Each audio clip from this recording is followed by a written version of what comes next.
Hello, Bachcha Party. Namaskar, Adab, Sat Shri Akal, and Kim Chu. Welcome to SSP, the finest and the easiest way to learn the concept, the channel, and the place where you can feel the physics and then you realize that you are an Ish Mohabbat with the subject. So this is video lecture number 4 and we are talking about the mechanics. Yes, Bachcha log, so far we have finished 3 video lectures, an amazing session.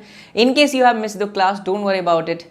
Tap your mobile screen anywhere, you will see there is chota sa symbol. I touch that eye, you'll be able to watch my previous video lectures from this chapter, and that all video lectures are very important. Trust me, if you do not have any kind of satisfaction on mechanics constrained motion, I'm telling you the reality. Follow all those video lectures which are already uploaded on this channel. Please bachcha log, just go through that. Definitely you'll be in mohabbat with that. Definitely you'll be in love with that. And this is the reality and this is the main motto of this channel. मैं हमेशा बच्चा party को कहता हूँ और आज आपको फिर से कह रहा हूँ कि physics is all about imagination, physics is all about daily life example. And if you start learning the physics by clearing the concept, day will come in your life when you realize that you are in love with physics. And be ready to fall in love with physics again. Because this session is also going to be an amazing session.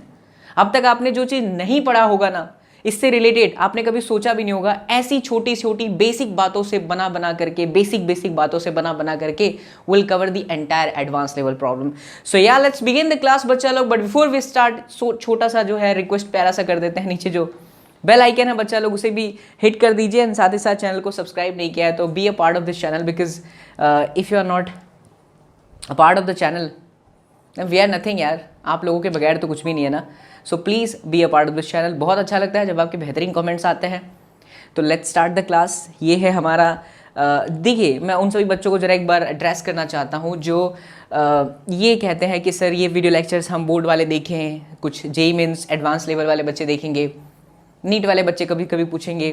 तो बच्चा मैं आपको बता दूँ कि this video lecture is for those students who just want to understand the physics. चाहे वो JEE का बच्चा हो, चाहे वो नीट का बच्चा हो, चाहे वो बोर्ड लेवल का बच्चा, आपको बहुत मजा आएगा.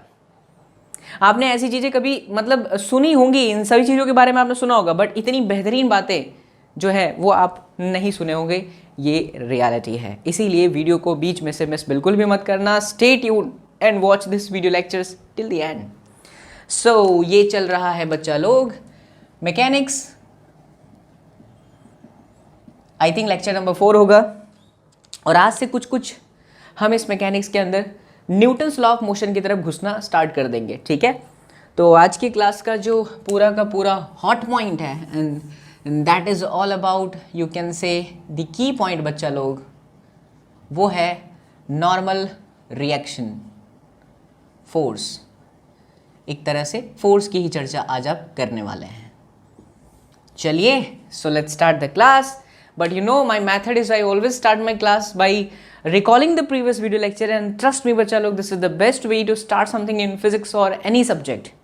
Always ask yourself, क्या मुझे पिछला टॉपिक अच्छे से आता है? जवाब अगर yes है तो बच्चा कंटिन्यू करें, अगर नहीं है तो अपने आप को कोसना जरूर कि पिछला पढ़ाया हुआ मास्टर ने अगर इतनी शिद्दत से पढ़ाया है तो हमें क्यों नहीं आता, हमें इसे अच्छे से करना पड़ेगा.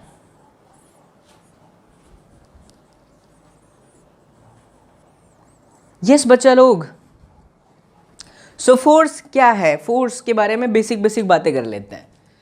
ठीक है, तो फोर्स एक ऐसी क्वांटिटी है फिजिक्स के अंदर, force is a kind of quantity in physics जिसमें बच्चा पार्टी मैग्नीट्यूड की भी ज़रूरत होती है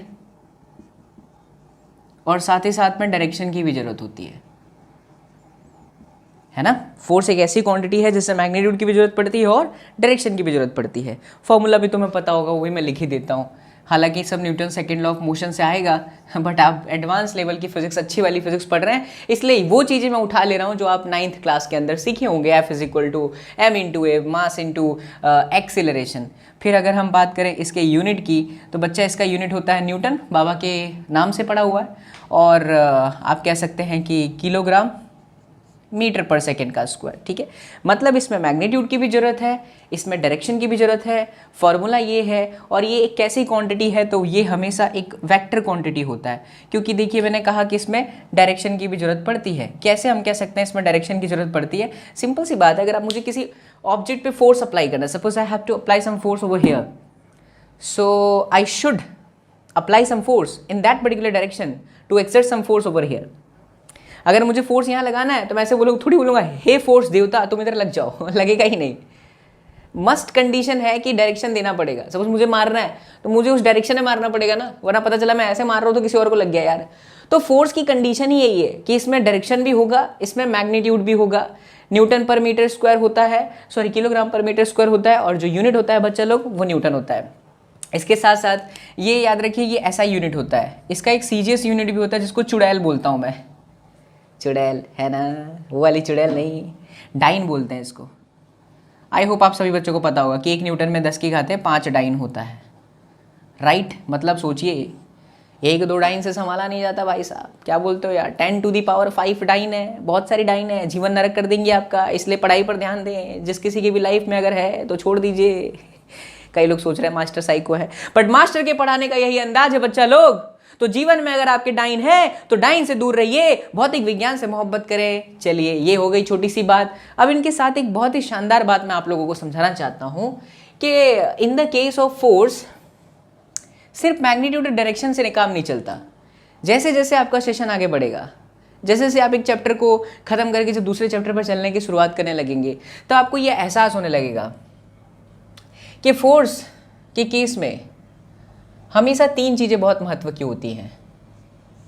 जैसे फोर्स की वैल्यू कितनी है, इसे लगना कहाँ होता है, ठीक है, और ये एग्जैक्टली किधर लगता है, जिसको हम बोलते हैं पॉइंट ऑफ एप्लीकेशन। क्या बोला मैंने, फोर्स की वैल्यू कितनी है, फोर्स कहाँ लगेगा और किधर लगेगा। यानी आप इसे ऐसे कह सकते हैं, कितना, कहाँ और किधर। कितना लगेगा, कहाँ लगेगा और किधर लगेगा, ये फोर्स बहुत बहुत ज़्यादा इंपॉर्टेंट है फोर्स की कंडीशन में। क्योंकि फोर्स कितना लगेगा, कहाँ लगेगा और किधर लगेगा तुमने चेंज कर दिया तो इस फोर्स का जो एक्चुअल जॉब है that is may be sometimes it is going to be change.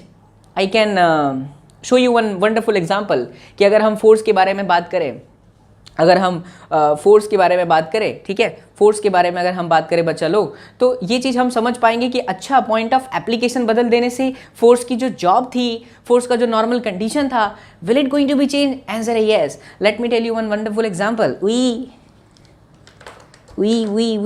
क्या ले सकता हूँ, पानी का बोतल मेरे पास है। सी, गिरना मत यार।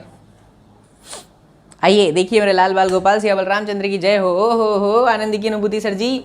देखिए ध्यान से देखिए, यहाँ देखिए।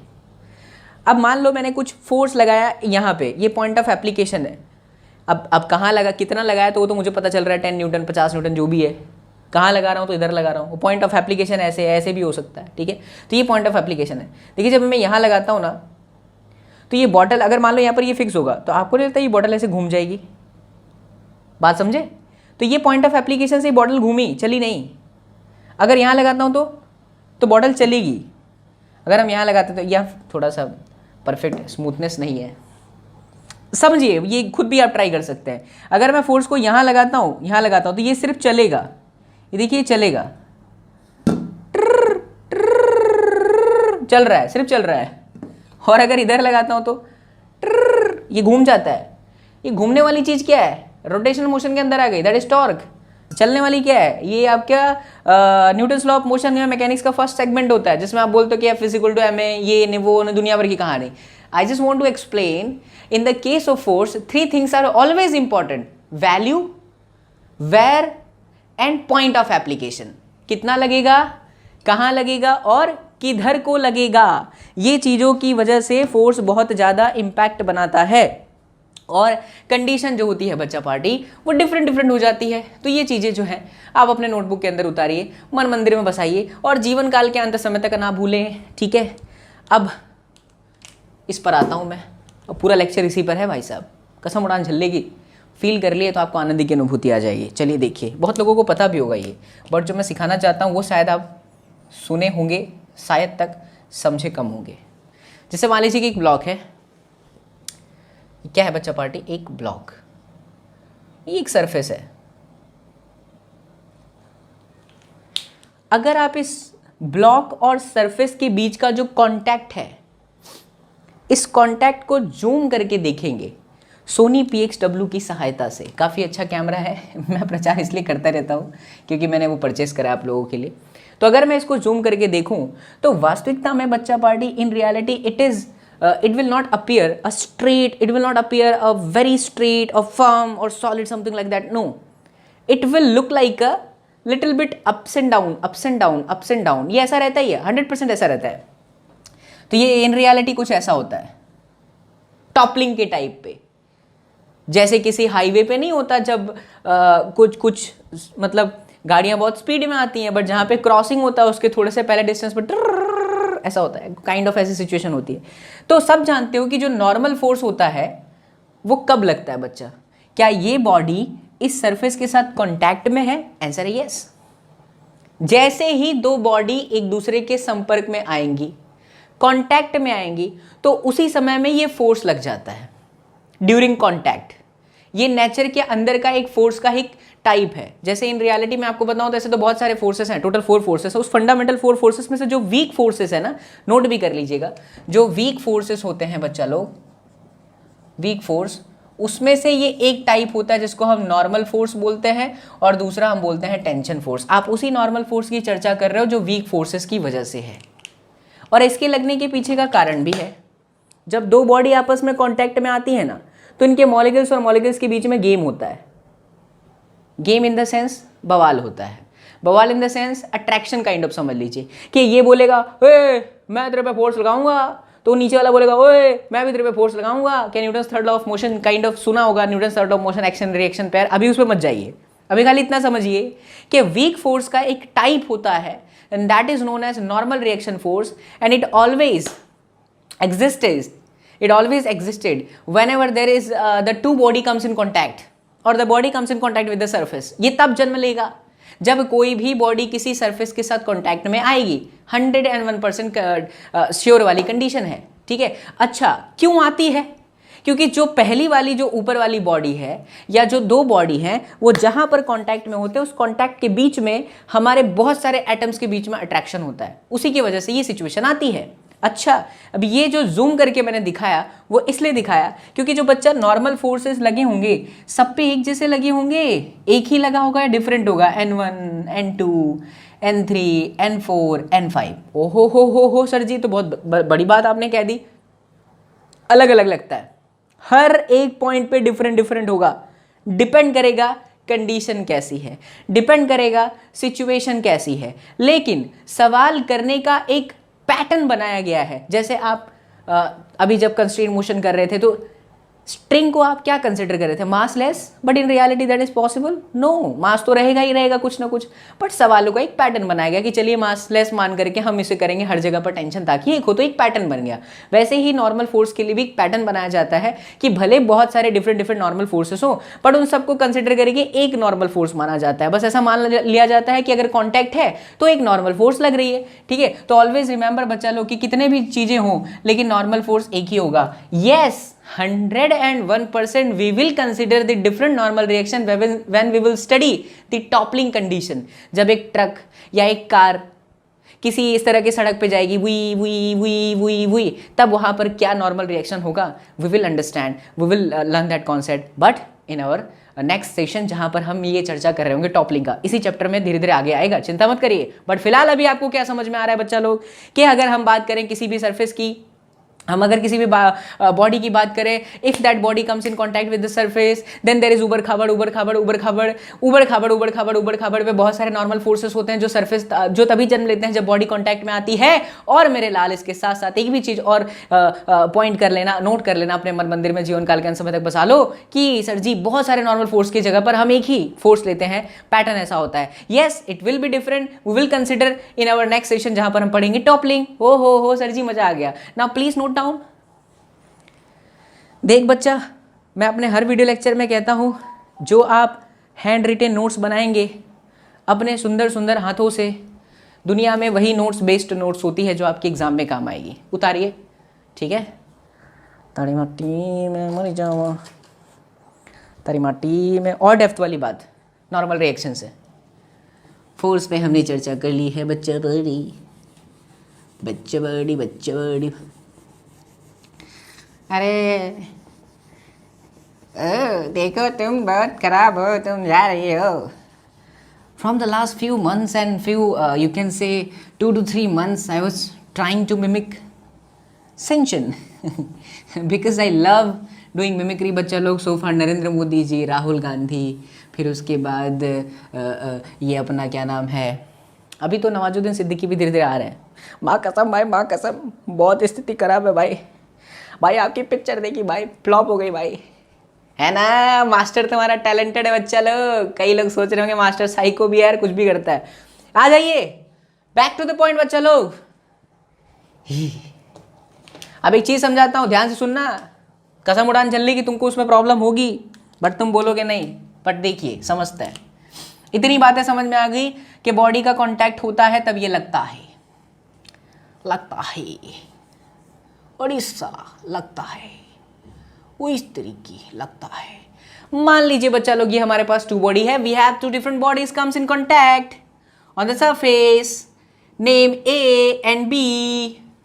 ठीक, मान लीजिए कि ये पूरा सिस्टम इधर की तरफ मूव कर रहा है. अगर मैं आपसे बोलूं normal reaction on B due to A क्या होगा? और बच्चा पार्टी, दूसरी बात, ये ए है, ये बी है. अगेन मेरे लाल बाल गोपाल, normal reaction on B due to A क्या होगा?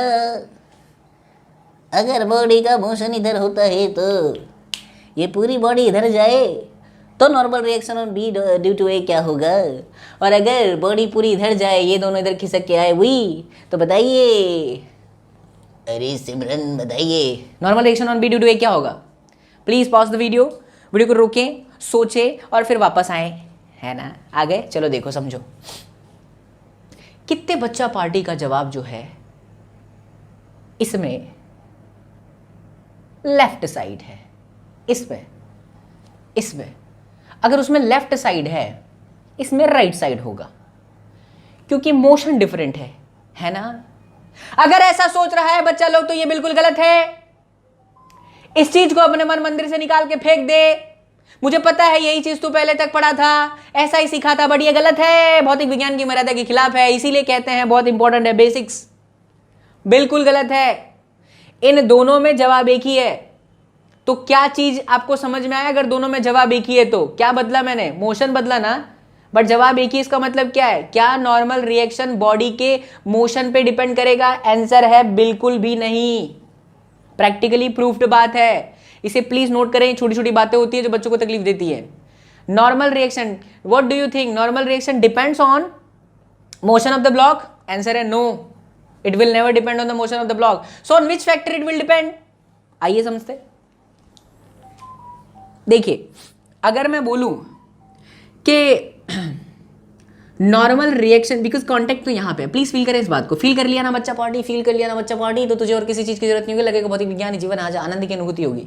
देख, normal reaction on B due to A की वजह से बी पे, ए की वजह से बी पे, तो इसका जो डायरेक्शन है नॉर्मल रिएक्शन का ऐसा होगा, राइट साइड. अब आप समझे इस बात को. नॉर्मल रिएक्शन का डायरेक्शन हमेशा इस तरह से होता है कि जिस बॉडी पे लग रहा है वो बॉडी कंप्रेस्ड रहे. वो बॉडी क्या रहे? कंप्रेस्ड रहे. जैसे नॉर्मल सिचुएशन में, हम इन्हीं सब सिचुएशन में हम लोग ऐसे याद करते हैं, परपेंडिकुलर टू द सरफेस, बस. सही भी है नॉर्मल सिचुएशन में. बट अगर आप डेप्थ में घुस रहे हो तो इसमें एक और चीज आपको समझनी चाहिए और याद करना चाहिए. अगर एरो ऐसा है और अगर एरो ऐसा है तो दोनों का ही मतलब तो परपेंडिकुलर हुआ ना. तो सही क्या है? एक तरफ तो हम कह रहे हैं कि नॉर्मल फोर्स परपेंडिकुलर होता है, तो सर ये भी परपेंडिकुलर है. और अगर कोई बच्चा ऐसे बोले तो सर ये भी परपेंडिकुलर है. वास्तविकता में ये दोनों परपेंडिकुलर है, बट इसमें से सही एक ही है, और वो कौन सा है? राइट साइड वाला. तो अब आप एक चीज और पकड़ ले, अपने मन मंदिर में बसाएं कि हमेशा ये इस तरह से लगेगा कि बॉडी कंप्रेस्ड रहे. बॉडी क्या रहे? कंप्रेस्ड रहे. अच्छा, जब ये आप फोर्स ऐसा लगा रहे हैं तो वास्तव में ये जो धरती माता है ना वो कंप्रेस्ड हुई. लेकिन अगर आप ब्लॉक पे देख रहे हैं, अगर ऐसे ऊपर की तरफ है तो ब्लॉक कंप्रेस्ड हुआ ड्यू टू धरती माता.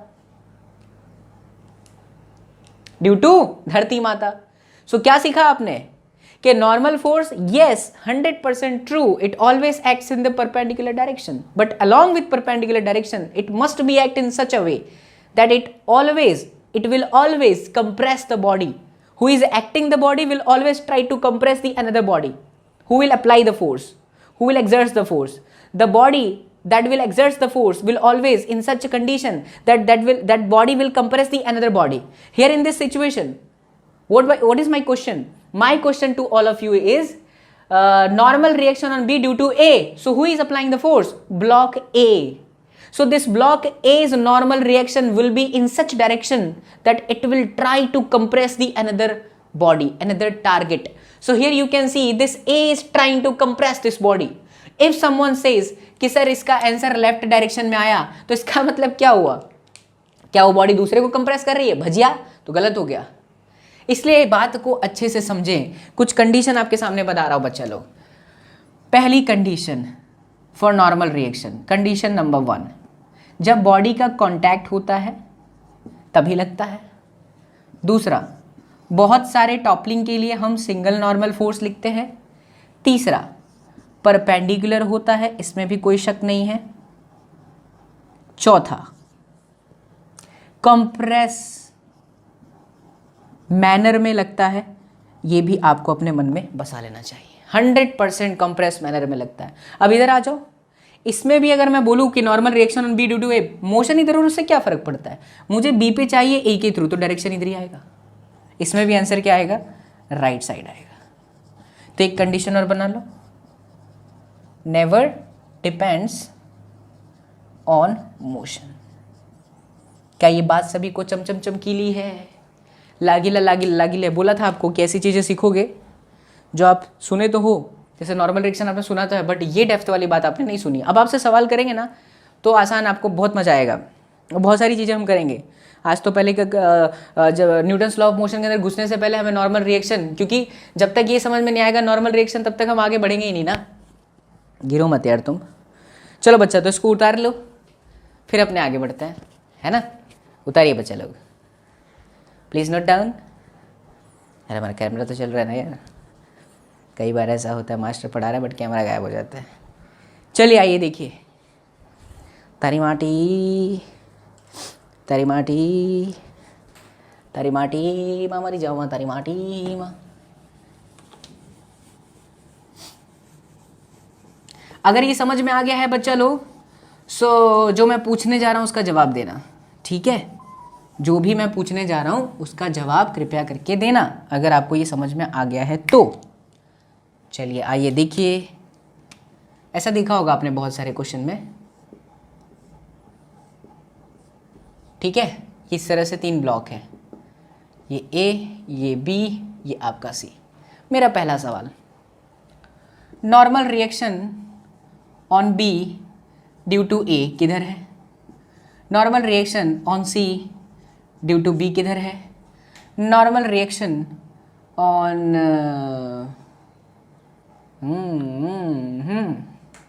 ए ड्यू टू बी किधर है? प्लीज़ सोचिए, समझिए, फिर जवाब दीजिए। डायरेक्टली मत आ जाना। इन द सेंस बहुत जल्दबाजी करने की जरूरत नहीं है, आराम से सोचो, take your time and then try to answer this question, it's very important. चलिए बताइए, एनबीए कहाँ, ऊपर की नीचे? What is the condition? Perpendicular होगा, कंप्रेसिव मैनर में होगा।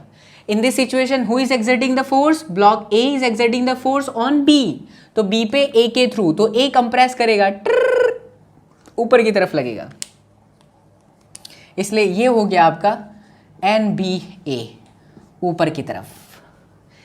Eight the second condition, in the second condition N C B, who is applying the force? B is applying the force on which block? On C block. So B is applying the force on C in such a way that in compressive manner, तो C will be compressed ऊपर की तरफ, ठीक है? Now NAB, who is applying the force? B on which block? A, पूछ लोगे तो भी समझ में आ जाएगा। It is what? Normal reaction on A due to B. तो A पे B की वजह से लग रहा है, A मार खा रहा है, B मार रहा है, तो इसका नॉर्मल रिएक्शन, ये देखिए NBA है, तो ये आपका हो गया NAB, तो ये कहाँ पर आ जाएगा? नीचे की तरफ। आई होप बच्चा लोग ये पॉइंट आपको अच्छे से समझ में आया होगा। और छोटी छोटी बातें होती हैं जैसे n बराबर mg, वो सबको मालूम होता है ना, n बराबर mg, लिखने की तो जरूरत है नहीं। तो अगर मान लो इसका कुछ दे रखा है, ब्लॉक का मास इसका दे रखा है, इसका मास दे रखा है, तो आप आसानी से बता सकते हो कि उस पर कितना नॉर्मल रिएक्शन लग रहा है। बट ये बताना बहुत जरूरी था, बिकॉज जब हम FBD ओपन करेंगे, फ्री बॉडी डायग्राम ओपन करेंगे, तब तकलीफ ना आए, इसलिए ये छोटी छोटी बातें मैं कर रहा हूँ आपसे, ठीक है। तो हमने क्या सीखा, हमने ये सीख लिया कि नॉर्मल रिएक्शन कब लगता है, जब कांटेक्ट होता है तब, सरफेस के परपेंडिकुलर लगता है, इस तरह से लगता है कि बॉडी को कंप्रेस करे। तकलीफ आए तो हमेशा ये पूछिए अपने आप से कि आप किस पे नॉर्मल रिएक्शन देखना चाहते हो, किसकी वजह से देखना चाहते हो, तो आपको directly automatically you will get the answer, you will get the direction of the normal reaction. And the very next point is if I talk about the zoom portion of the contact surface, then you'll come to know that there are lots of normal reaction together, but we always consider the one normal reaction because this is the kind of pattern है ना, and we have to follow the pattern बच्चा लोग। yes, now please note down, इसको भी note करें, फिर अपने आगे बढ़ते हैं। मेरे लाल बाल गोपाल सियावल रामचंद्र की जय हो, आनंद की अनुभूति आ रही है सर जी। आगे बढ़ते हैं। तरी माटी मम्मी जाऊँ, तरी माटी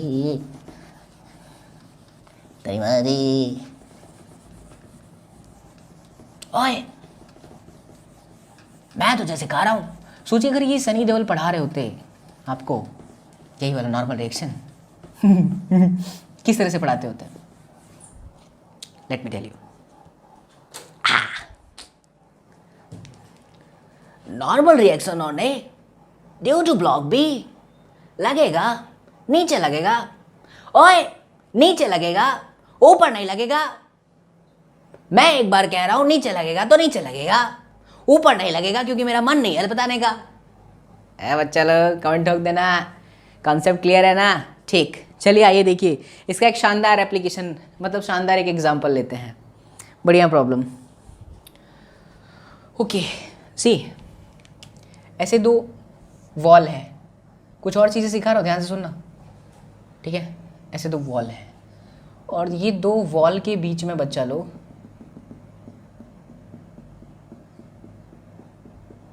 एक बॉल फंसा हुआ है, ठीक है, बॉल फंसा हुआ है। उई यार, बॉल तो अच्छे बनने चाहिए, फिर खराब हो गई। अबे बॉल अच्छी बन जा, हाँ बन गई, चलेगा, इतना तो चल जाएगा। अब देखो कितना वैल्यू लगेगा, मैं अभी मास वास पे नहीं जा रहा, मैं अभी आपसे सिंपल पूछ रहा हूँ, मुझे बताइए नॉर्मल फोर्स कहाँ पे है, कहाँ पे है। कांटेक्ट देखो ना, एक तो ये कांटेक्ट है और एक तो ये कांटेक्ट है, इसलिए मेरे लाल एक नॉर्मल फोर्स इधर लगेगा N1 और एक नॉर्मल फोर्स इधर लगेगा N2, ठीक है। ये नॉर्मल फोर्स का डायरेक्शन है और ये हम सभी को समझ में आ रहा है, ठीक है। अच्छा, मैं इसमें एक चीज़ आपको ये समझाना चाहता हूँ बच्चा लोग, ध्यान से सुनना। यहाँ पे आपको नॉर्मल रिएक्शन का डायरेक्शन लेने में कोई तकलीफ नहीं हुई, क्योंकि जिधर कांटेक्ट होता है उसके राइट साइड में भी गिवन बॉडी का कुछ मास का डिस्ट्रीब्यूशन है और उसके लेफ्ट साइड में भी, मतलब दोनों तरफ point of contact, please concentrate on my sentence, point of contact के दोनों तरफ ऊपर नीचे जो बॉडी है, जो फंसी हुई बॉडी है, जो रखी हुई बॉडी है, उसमें मास का डिस्ट्रीब्यूशन ऊपर भी है और मास का डिस्ट्रीब्यूशन नीचे भी है। तो सरफेसेस दोनों तरफ है, जैसे यहाँ पर ये सरफेस है और यहाँ पे भी ये सरफेस है, यहाँ पे भी सरफेस है, यहाँ पे भी सरफेस है, बॉडी का डिस्ट्रीब्यूशन यहाँ भी है, यहाँ भी है। तो ऐसे में नॉर्मल रिएक्शन का डायरेक्शन बताना बिल्कुल भी तकलीफ नहीं देता, इसलिए कोई भी बच्चा बता सकता है सर सरफेस के परपेंडिकुलर होगा। तकलीफ कहाँ पर आती है, लेट मी टेल यू। ये आपका एग्जाम्पल 1, सभी में कुछ नया सीखोगे आप, इसलिए नोट करके लिखते रहना कि यहाँ पर मैंने क्या बताया। तकलीफ वाली बात अब मैं आपको पूछने जा रहा हूँ, ठीक है। चलिए आइए देखिए, मान लो कि ऐसी एक वॉल है, ठीक है, ऐसे एक वॉल है और यहाँ पर ना एक लैडर है, ऐसे क्या है बच्चा लोग, एक लैडर है, ठीक है, लैडर, कोई दिक्कत वाली बात नहीं, लैडर सीढ़ी है, फंसी हुई है। अब आप बताएं कहाँ पे नॉर्मल रिएक्शन है। एक तो यहाँ पर कांटेक्ट है, एक तो कांटेक्ट यहाँ पे। अब हमने ये पढ़ा है कि नॉर्मल रिएक्शन का डायरेक्शन सरफेस के परपेंडिकुलर होता है, बट यहाँ पर सरफेस तो एक तो ये वॉल की सरफेस है, दूसरा ये ऑब्जेक्ट की सरफेस है, बट ये नहीं समझ में आया है अभी तक कि कौन सी सरफेस के परपेंडिकुलर होगा। इन दिस सिचुएशन इसका भी सरफेस था, इसका भी सरफेस था, इधर भी था, इधर भी था, इसलिए परपेंडिकुलर हो गया। अरे बट ये भी सरफेस है ना, तो क्या ये फोर्स का डायरेक्शन नॉर्मल फोर्स का ऐसा होगा या ये ऐसा होगा? I know you know the answer, I know that you have the answer and that is correct one, but उसके पीछे का कारण समझिए, लॉजिक क्या है जो किताबों में लिखा नहीं होता। मुझे पता है आपका आंसर ये नीचे वाला है, सही भी है, बट बच्चा क्या ये होना चाहिए? तो होना चाहिए भी, क्योंकि एक तरफ तो हमने कहा है कि सरफेस के परपेंडिकुलर होगा, हाँ ये भी सरफेस है और ये भी सरफेस है, बट तकलीफ क्या है? तकलीफ यहां पे ये है कि जब ऐसी सिचुएशन आ जाए जहां पे जो गिवन ऑब्जेक्ट है उस पे मास का डिस्ट्रीब्यूशन ही एंड हो चुका हो। क्या हो चुका हो? मास का डिस्ट्रीब्यूशन ही एंड हो चुका हो, मास का डिस्ट्रीब्यूशन ही खत्म हो चुका हो। तो हमेशा उस चीज को ऑब्जर्व करें जिसका मास अभी भी डिस्ट्रीब्यूटेड है, मतलब वो भरा हुआ है, उसकी सरफेस अभी भी है। जैसे इस पर्टिकुलर पॉइंट पे यहां पर देखेंगे और यहां पर देखेंगे तो काली वाली वॉल का दोनों तरफ सरफेस है, तो जिसका सरफेस दोनों तरफ होगा उसके परपेंडिकुलर आपको लेना है। इसीलिए बच्चों ये आंसर आता है।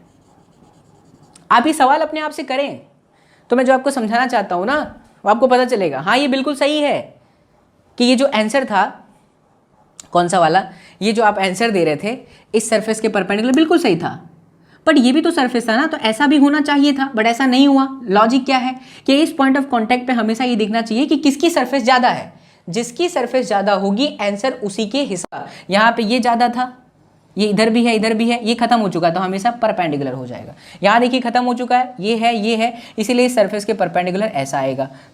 This is N1 and this is N2। Got my point? एक और इलिस्ट्रेशन इसी में ध्यान दीजिए। अब अगर आपको समझ में आ गया तो फिर आप इसका आंसर दे सकते हैं।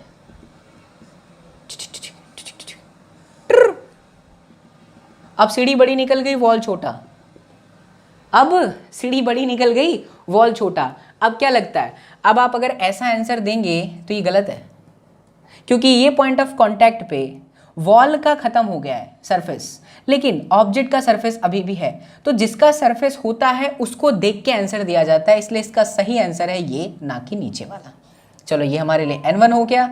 और यहाँ पर बच्चा लोग, यहाँ पर तो चलो ये नीचे वाला वॉल है तो ये आपका N2 हो गया। Got my point? बड़े इंपॉर्टेंट बातें मैं आपसे बता रहा हूँ, शेयर कर रहा हूँ। ये सब चीज़ें बहुत इंपॉर्टेंट है बच्चा लोग, क्योंकि जब आप अच्छे लेवल के अच्छी वैरायटी के क्वेश्चन करेंगे ना, आपको डायरेक्शन नहीं पता होगा तो आप नहीं कर पाएंगे। एक और बहुत इंपॉर्टेंट बात, एक और बहुत इंपॉर्टेंट बात सुनिए ध्यान से। तिड़िक तिड़िक तिड़िक तिड़िक तिड़िक तिड़िक तिड़िक तिड़िक तिड़िक तिड़िक तिड़िक तिड़िक तिड़िक तिड़िक तिड़िक तिड़िक तिड़िक। जैसे मान लो ये सरफेस है और ये एक लैडर था, ये एक लैडर था, उसको ऐसे रखा है, ठीक है। तो इस जगह पे तो बच्चा लोग नॉर्मल फोर्स इधर आ जाएगा, इधर आ जाएगा। सपोज ये N1 है और ये N2 है। प्रॉब्लम कहाँ पे आ रही है? प्रॉब्लम आ रही है एक कांटेक्ट पर जो इस डायरेक्शन में है, यहां पर है, इस पॉइंट पर है। क्योंकि कांटेक्ट पे लगता है ये तो सत्य है, लेकिन यहां पे तो दोनों प्रॉब्लम क्रिएट कर रही है। क्या? यहां पे ना मेरा ये मेथड लग पाया ना मेरा ये मेथड लग पाया। यहां पर देखिए ये ऑब्जेक्ट भी खत्म हो जा रहा है, ये भी खत्म हो जा रहा है, और कांटेक्ट तो दूसरे सरफेस के साथ है ही नहीं, वॉल के साथ, ये आपस में ही कांटेक्ट है। तो पहली बात ये कि जब दोनों डिस्ट्रीब्यूटेड हो तो कोई दिक्कत नहीं आएगी। दूसरी, एक डिस्ट्रीब्यूटेड हो तो समझ जाए, दूसरा तीसरा एक डिस्ट्रीब्यूटेड हो तो समझ जाए, लेकिन ना दूसरा कंडीशन लगे ना तीसरा कंडीशन लगे ना पहला कंडीशन लगे, तब हमेशा आंख बंद करके बच्चा लोग आपको दो नॉर्मल रिएक्शन मानने पड़ेंगे, एक हॉरिजॉन्टल डायरेक्शन में और एक वर्टिकल डायरेक्शन में। कोई भी डायरेक्शन हो सकता है, इधर भी ले सकते हो, इधर भी ले सकते हो, but must remember they should be perpendicular to each other. ऐसा क्यों, वो आपको समझ में आ जाएगा धीरे धीरे जब आप रोटेशनल मोशन के अंदर घुसोगे तब। अभी मेरे को चर्चा करना है इसलिए इंपॉर्टेंट था, बिकॉज जब आप रोटेशनल मोशन के अंदर जाएंगे ना बच्चा लोग, वहाँ पे इसका बहुत रोल है। क्या सीखे हो वो चीज़ याद रखो। एक तरफ नॉर्मल रिएक्शन लेना कितना आसान हो जाता है जब दोनों तरफ डिस्ट्रीब्यूशन होता है, नहीं होता तो फिर तकलीफ आती है। उसको क्या ध्यान रखना है कि जिसका बड़ा हो उसके परपेंडिकुलर ले लो, जिसका बड़ा उसके परपेंडिकुलर ले लो। लेकिन अगर ऑब्जेक्ट का ही पता नहीं चल रहा हो, सरफेस का ही पता नहीं चल रहा हो, तो हमेशा उस पॉइंट पे तकलीफ आए तो फिर दो पॉइंट मान लें, एक हॉरिजॉन्टल डायरेक्शन में और एक वर्टिकल डायरेक्शन में, ठीक है। वेज वाले सवाल, सॉरी फिक्स्ड वाले सवाल, हिंज्ड वाले सवाल, कई बार ऐसे सवाल होते हैं चैप्टर नंबर्स रोटेशनल मोशन के अंदर। जैसे एक रॉड है और इसको आपने ऐसे खील मार करके, खिल्ली मार करके टिक ठोक दिया, यहाँ पर ठोक दिया, अभी फिक्स्ड है, यहाँ से फिक्स्ड है। तो अब तकलीफ यहाँ पर ये है कि नॉर्मल रिएक्शन ले कहाँ पे, क्योंकि यहाँ पर तो क्या हो रहा है कि इसका कॉन्टैक्ट तो है ही, बट समझ में नहीं आ रहा नॉर्मल रिएक्शन कहाँ ले, समझ में नहीं आया। और ऐसा एक ही सिचुएशन स्पेशल केस बनता है जहाँ पर किल्ली वाली आती है और ये बिल्कुल इसको मैच करता है। तो आपको क्या करना चाहिए, एक ले लीजिए अलोंग परपेंडिकुलर और दूसरा ऐसे अलोंग, और वो दोनों हमेशा एक दूसरे के क्या होने चाहिए बच्चा लोग, 90 डिग्री। तो ये सभी एग्जाम्पल्स को बच्चों अच्छे से अपने नोटबुक में उतारो और ये सभी बातों को लिखना कि यहाँ पर सर ने क्या बोला, यहाँ पे मैंने क्या बोला है, यहाँ पे मैंने क्या बोला है, यहाँ पे मैंने क्या बोला है और यहाँ पे मैंने क्या बोला है। बिकॉज ये सभी चीज़ें अगर आप अच्छे से कर लेते हो तो आपको समझ में आ जाएगा कि आगे हमें कैसे बढ़ना है। चलिए उतारिए, नोट डाउन करें, फिर अपने आगे बढ़ते हैं बच्चा लोग। क्योंकि हमने फोर्स की चर्चा कर ली है तो Newton's first law of motion को डिस्कस कर लेंगे जल्दी से, कुछ उसमें नहीं है, और उससे एक दो एग्जाम्पल आपको बता करके आगे बढ़ जाते हैं और फिर वापस नॉर्मल रिएक्शन के कुछ अच्छे बेहतरीन इलस्ट्रेशन आपके सामने रखूँगा विथ अमाउंट।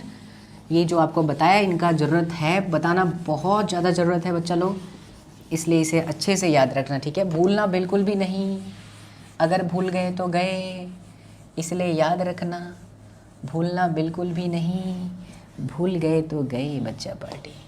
Yes please. देखिए Newton's law of motion, first law of motion सब जानते हो क्या है। Newton's first law of motion, if the net force acting on the body is zero, if no external force is acting on the body, then the body remains और body tries to maintain its condition और state. If that particular state is motion, it will try to be in that motion format. If that condition or if that state is in the rest form, then it will try to maintain the rest format. है ना, क्या बोला मैंने? If the F net equals to 0, then सबका अपना अपना याद करने का तरीका होता है, then the body will remain as it is. यानी अगर कोई रेस्ट वाली बॉडी है तो रेस्ट पे रहेगा, अगर कोई मोशन वाली बॉडी है तो वो मोशन पे रहेगा। जब तक आप फोर्स नहीं लगाते हो बॉडी पे, तब तक वो एज इट इज़ रहेगा। रेस्ट है तो रेस्ट पे रहेगा, मोशन है तो मोशन पे रहेगा। मतलब इससे रिलेटेड मैं आपको एक क्वेश्चन समझा देता हूँ। जैसे मान लो कि ये हमारे पास में एक ब्लॉक है, ठीक है बच्चा लोग, 2 kg का एक ब्लॉक है, इस पे यहाँ पे ना 40 न्यूटन का फोर्स लग रहा है, एंगल है 37 डिग्री, यहाँ पे बच्चा लोग 6 न्यूटन का फोर्स लग रहा है, ठीक है। चलिए 6 न्यूटन का फोर्स लग रहा है और ऐसी ऐसी सिचुएशन है।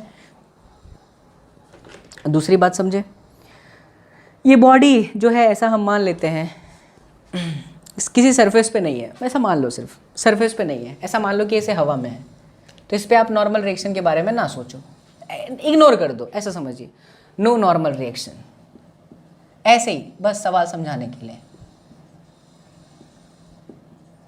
नेगलेक्ट कर दीजिए। चलिए अब देखिए इस पे कौन कौन सा फोर्सेस लग रहा है। हाँ, सवाल क्या पहले वो सुने, what will be the value of force to maintain the body in equilibrium.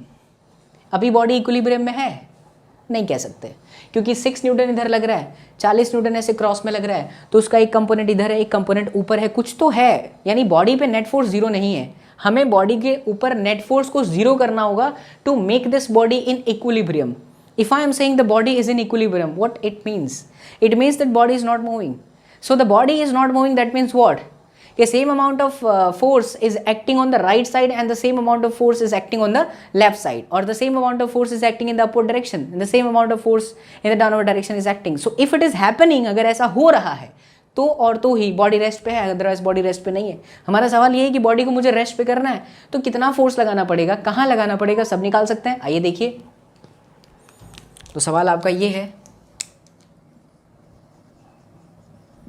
Value of force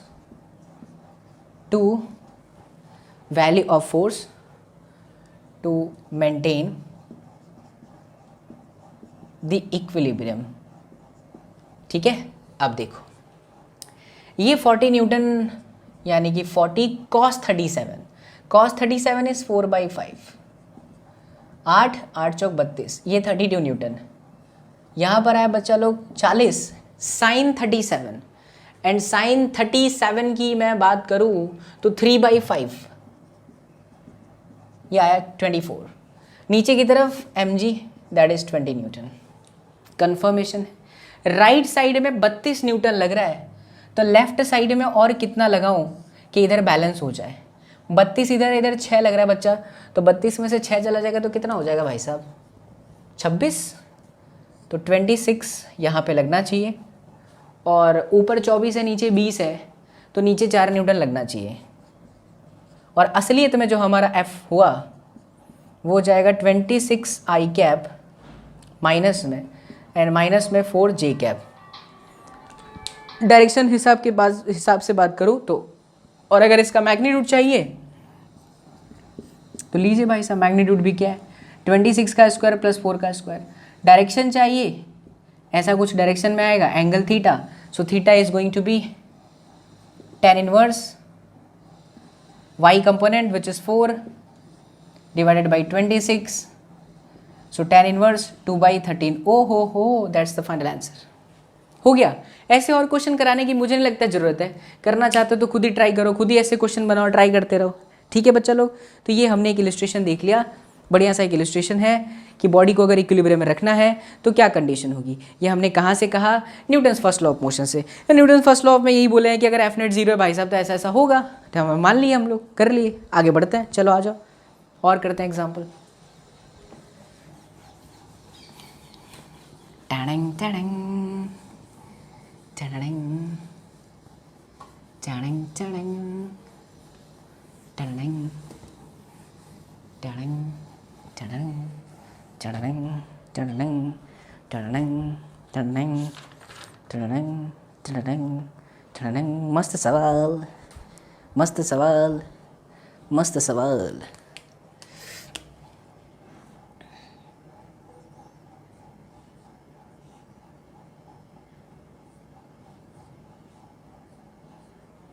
ये 2 kg का, ये 6 kg का, नहीं 4, ये 6 kg का, ऐसे 3 ब्लॉक रखे हैं। नहीं, मैं ये नहीं पूछूंगा कि नॉर्मल रिएक्शन डायरेक्ट बता दो, वो सब बता देगा। अच्छा 60 40 100, मैं कुछ अलग पूछता हूँ इसमें। मैं आपसे ऐसा पूछेगा बच्चा पार्टी, ध्यान से सुन मेरे बच्चे पार्टी, नॉर्मल रिएक्शन बताएं सभी इंडिविजुअल, सबके सब, लाइक इन दोनों के बीच में नॉर्मल रिएक्शन, इन दोनों के बीच में नॉर्मल रिएक्शन, और इसके बीच में नॉर्मल रिएक्शन। ठीक है, N1 N2 एंड N3 किसकी वजह से, वो मैं बोल ही नहीं रहा। देखिए कितना सुंदर सवाल हो गया, but you have to find normal reaction. जब ऐसी सिचुएशन दे दे कि अपने को पता ही नहीं कि किसकी वजह से निकाले, तो ऐसे सिचुएशन में हमेशा FBD बनाएं। क्या बनाएं? FBD बनाएं। आइए देखिए, अगर मैं 2 kg को ध्यान से देखूं तो 2 kg पे 20 न्यूटन का डाउनवर्ड फोर्स लगेगा because of the weight force. ठीक है बच्चा, और इस 2 kg पे 4 kg का नॉर्मल रिएक्शन लगेगा जो कि ऊपर की तरफ है, and that is what? N1। क्या पिक्चर एकदम क्लियर है मेरे लाल बाल गोपाल? ओ हो सर जी, आनंद की अनुभूति। क्या क्या इस 2 kg पे और कोई फोर्स लग रहा है? नहीं, 20 न्यूटन का नीचे, N1 ऊपर, तो N1 डायरेक्टली मिल गया 20 न्यूटन। ठीक है, 4 kg की बात करते हैं। 40 न्यूटन नीचे कंफर्म है। इसके कांटेक्ट देखिए, 4 के साथ 6 का कांटेक्ट है, तो 6 उस पर फोर्स मारेगा, 6 उस पर फोर्स मारेगा, N2 ऊपर की तरफ ट्र, और 4 का कांटेक्ट 2 के साथ भी है। 2 जब मारेगा 4 पे ना, तो नीचे की तरफ मारेगा, और वो होगा नीचे की तरफ N1। ये बात को अच्छे से समझे।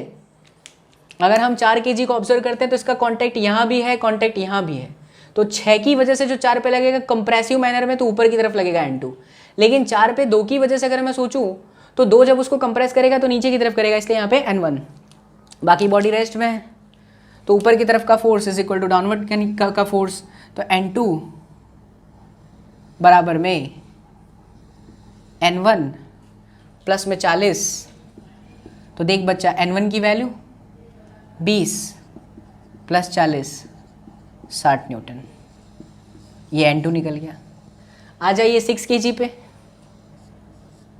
अगर 6 kg की हम बात करते हैं तो 6 kg पे तो वेट फोर्स आ जाएगा नीचे की तरफ 60 न्यूटन का, और इनके बीच में कॉन्टैक्ट सरफेस है तो ये ग्राउंड जो है उसको ऊपर की तरफ ही लगाएगी, तो ये आपका N3 हो गया। ओ हो, आनंद की अनुभूति आ गई सर जी।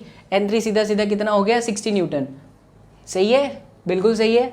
उतार लो मेरे लाल बाल गोपाल। सिया बलराम चंद्र की जय हो, सिया बलराम चंद्र की। गलत है, गलत है, गलत है, गलत है, गलत है, गलत है, गलत है, गलत है, गलत है, गलत है, गलत है, गलत है। पकड़ो पकड़ो पकड़ो पकड़ो, गलती पकड़ो, गलती पकड़ो। 6 kg पे जब मैं देखा तो धरती माता का N3 तो था ही, क्योंकि इनके बीच में कॉन्टैक्ट था। देखिए कितनी अच्छी बात है, सारी चीज़ें सीखो तो आएगा। 6 kg का कॉन्टैक्ट 4 के साथ भी है। 4 जब नॉर्मल फोर्स मारेगा तो नीचे की तरफ आएगा और वो भी N2 होगा, तो यहाँ पर आ जाएगा N2। ठीक है, सो N3 बराबर होगा 60 plus N2, 60 plus N2 120 Newton. 6 4 10 तो 12, बिल्कुल सही है। और वही आप बोलते हो N बराबर mg। ठीक है, चलिए ये भी हो गया। अब आइए एक बेहतरीन इलस्ट्रेशन लेते हैं। मस्त, देख बच्चा, अब तुमको ये तो मैंने सिखा दिया है ना कि डायरेक्शन कहाँ होता है नॉर्मल रिएक्शन का, तो उससे मिलता जुलता पांडे जी से एक सवाल उठाते हैं। डीसी पांडे, मेरे सारे क्वेश्चन जो मैं अभी आपको बताता हूँ वो सब DC Pandey, BM Sharma, universal से सिर्फ न्यूमेरिकल प्रैक्टिस के लिए। बाकी वर्मा साहब ले लीजिए, काफ़ी अच्छी किताब, करेंगे तो आपका जेईई मेन एडवांस ऐसे निकलेगा। क्यों इन किताबों का नाम लेता हूँ, कोई मेरे को रॉयल्टी नहीं मिलती है बट इन पर से क्वेश्चन डायरेक्ट बनते हैं, इसलिए इनका नाम लेते हैं। आइए देखिए, एक 5 kg का ब्लॉक फंसा हुआ है ऐसे,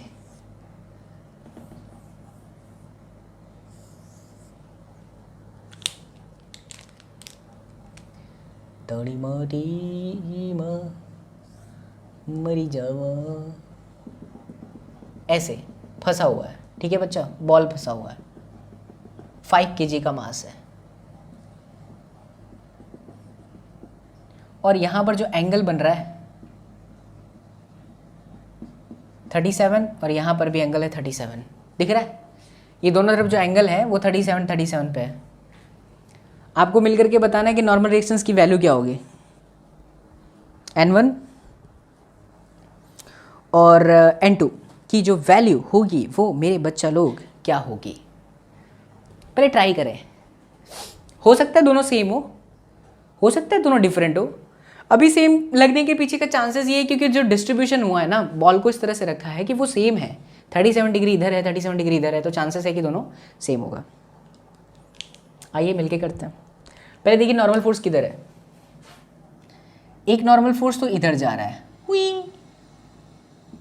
ये सेंटर, एक नॉर्मल फोर्स इधर N1, और एक नॉर्मल फोर्स इधर सरफेस के परपेंडिकुलर, ये आया इधर N2। ध्यान से देखना, ठीक बच्चा लोग। ओ हो सर जी, आनंद की अनुभूति आ गई है सच्ची। हाँ, अब देख मेरे लाल बाल गोपाल, सिया बलरामचंद्र की जय हो। ये 37 है ना, एक लाइन यहाँ खींचूँ, ये 37, ये 90, ये 53, पक्का। तो ये लाइन और ये लाइन के बीच में एंगल 90 है, इसलिए ये 37, ठीक। ये 37 हो जाएगा तो ये भी तुम्हारा 37 होगा, और अगर ये 37 होगा तो ये वाला बच्चा 53 हो जाएगा। अरे चमचम चमकीला, लागिला लागिला लागिला, हाँ सही है, सही 53। तो देखो इस चीज़ को ध्यान से देखना, यहाँ पर एक कंपोनेंट आएगा N2 का, that is N2 cos 53, right. और बच्चा लोग इधर एक कंपोनेंट आ जाएगा N2 sin 53। ओ हो, इसी तरह से बच्चा इधर के बारे में मैं सोचूं, ये 37 तो ये एंगल 53, वापस ये 37 तो वापस ये वाला एंगल, ये 37 है तो ये 37, और अगर ये 37 है तो ये आपका 53 हुआ, सही है।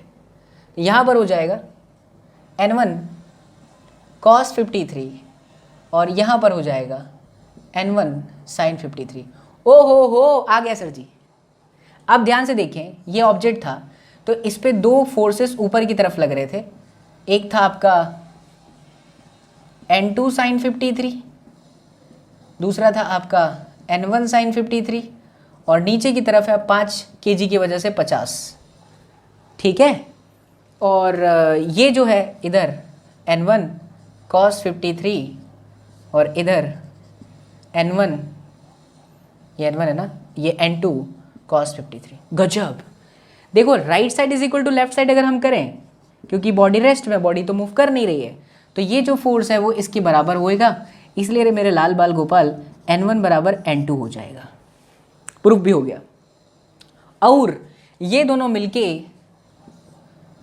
2N1 साइन 53, साइन 53 म्हणजे 4/5 इज इक्वल टू 50। तो ये हो गया बच्चा लोग N1 बराबर 5 इंटू 50 बटे में 8, चौका 25, 25 पंजे 125 बटे में 4। ये लीजिए आपका N1 आ गया, और वही वैल्यू क्या है यहाँ पे N2 है। मतलब दोनों तरफ जो नॉर्मल रिएक्शन की वैल्यू होगी वो 125 डिवाइडेड बाई 4 होगी। कितनी होगी? 125 डिवाइडेड बाई 4। देख लो मैंने कहीं कुछ लोचा तो नहीं मारा है, एक बार अच्छे से देख लेना। देख ले बच्चा पार्टी, कहीं कुछ लोचेला लोचीला लोचीला लोचीला लोचीला तो नहीं है? लोचीला मतलब मिस्टेक तो नहीं है? यस बच्चा पार्टी, मुझे लग रहा था कि इसके अंदर कुछ मिस्टेक है, मिस्टेक पता चल गई है। देखो क्या गलती पता चल रही है पता है? इस एंगल को देखो 53 है, तो ये 53 आना चाहिए था, नहीं है, गलत है। मैंने क्या गलती करी कि 37 और इसको नॉर्मल को इससे परपेंडिकुलर कर दिया, विच इज़ नॉट पॉसिबल। जरूरी नहीं है नॉर्मल हो, मतलब परपेंडिकुलर हो। ये जो है N2 वो इस लाइन के परपेंडिकुलर, इसकी क्या गारंटी? ऐसा मुझे लगा, इसलिए मुझे जब कर रहा था तो मुझे लग रहा था कि कुछ तो गड़बड़ है दया, कुछ तो गड़बड़ है। कोई बात नहीं, छोटी सी चेंज है। ये 37 है ना, तो ये सामने वाला 37 होगा। अल्टरनेट एंगल पता है ना, ये 37 है, तो बच्चा ये भी क्या हो जाएगा? 37 हो जाएगा। गुड। अब अगर ये 37 है, ये 37 है, तो बस उसको चेंज करना, और क्या, यहाँ पे साइन 37 कर देते हैं। बाकी ये तो cos 37 ही होगा, कट जाएगा, है ना।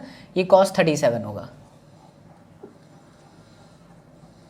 37 37 37। अब चेंज कर लेंगे आप लोग, 37 इधर भी 37। और cos 37 की वैल्यू कितनी बचा लोग?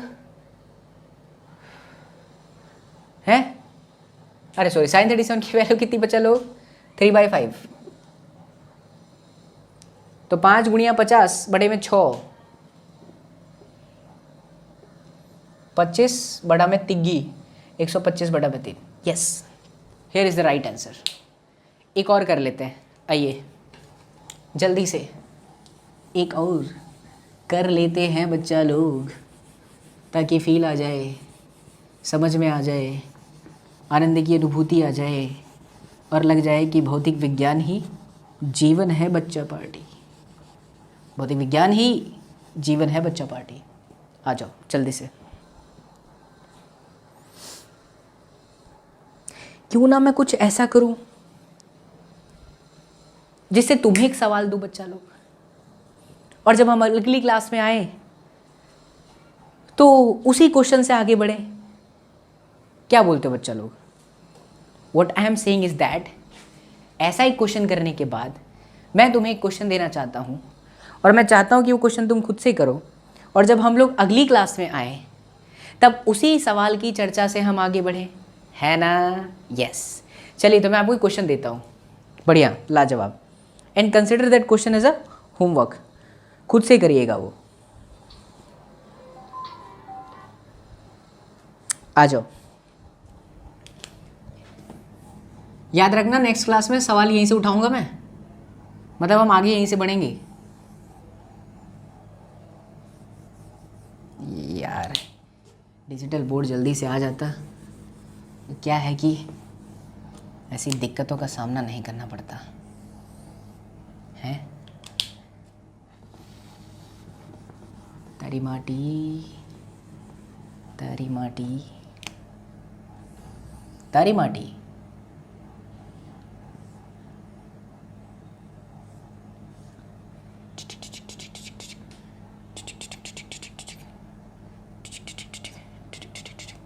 ठीक है, इस तरह से फंसा हुआ है बॉल, और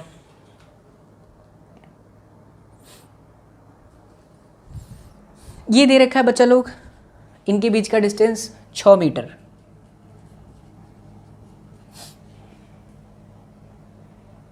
कितना? 6 मीटर।